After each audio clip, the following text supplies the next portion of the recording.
Hi అందరికీ ఈరోజు veg Manchurian చేసుకుందామా. క్యాబేజీని ముందే తురుముకోవచ్చు, చిన్నగా కట్ తురుముకుంటే దాంట్లో వండే వాటర్ అన్ని పిండుకొని ఒక బౌల్లోకి వేసుకొని 1.5 టేబుల్ స్పూన్ అంత మైదా, 1.5 టేబుల్ స్పూన్ అంత కార్న్ఫ్లవర్, 1 టేబుల్ స్పూన్ అంత కారం, రుచికి సరిపడంత ఉప్పు, 1/2 టేబుల్ స్పూన్ అంత అల్లం పేస్ట్, 1/2 టేబుల్ స్పూన్ అంత గరం మసాలా వేసుకొని దాన్ని మంచిగా కలుపుకోవాలి. మీకు క్యారెట్ కావాలన్నా కూడా తురుముకొని వేసుకోవచ్చు. వాటర్ వేయకోకుండా ఇలా వచ్చే వరకు కలుపుకొని మధ్యలో ఇప్పుడు కొంచెం వాటర్ వేసి మంచిగా కలుపుకోవాలి.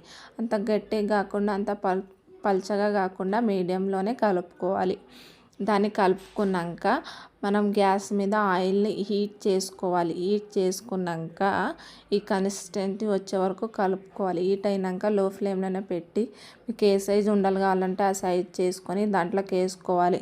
వేసుకున్నాక దాన్ని మధ్యలోనే కలుపుకుంట ఆయిల్లో డీప్ ఫ్రై చేసుకోవాలి. అది డీప్ ఫ్రై అయినాక వేరే ప్లేట్లోకి తీసి పెట్టుకొని తర్వాత ఒక కళాయి తీసుకొని దాంట్లో 1 టేబుల్ స్పూన్ అంత ఆయిల్ వేసుకొని చిన్నగా కట్ చేసుకున్న ఆనియన్స్, చిన్నగా కట్ చేసుకున్న పచ్చిమిర్చి వేసుకొని మంచిగా ఫ్రై చేయాలి. తర్వాత 1/2 టేబుల్ స్పూన్ అంత అల్లం పేస్ట్ వేసుకొని దాన్ని కూడా మంచిగా ఫ్రై చేసుకోవాలి. ఫ్రై చేసుకున్నాక 1 టేబుల్ స్పూన్ అంత వెనిగర్, 1 టేబుల్ స్పూన్ అంత టమాటో సాస్, 1 టేబుల్ స్పూన్ అంత సోయా సాస్ వేసుకొని దాన్ని మంచిగా కలుపుకోవాలి. కలుపుకున్నాక 1 టేబుల్ స్పూన్ అంత కార్న్ఫ్లవర్, దాంట్లోకి వాటర్ వేసుకొని దాన్ని మంచిగా మిక్స్ చేసుకొని దాంట్లోకి వేసుకొని దాన్ని మంచిగా ఉడకనివ్వాలి.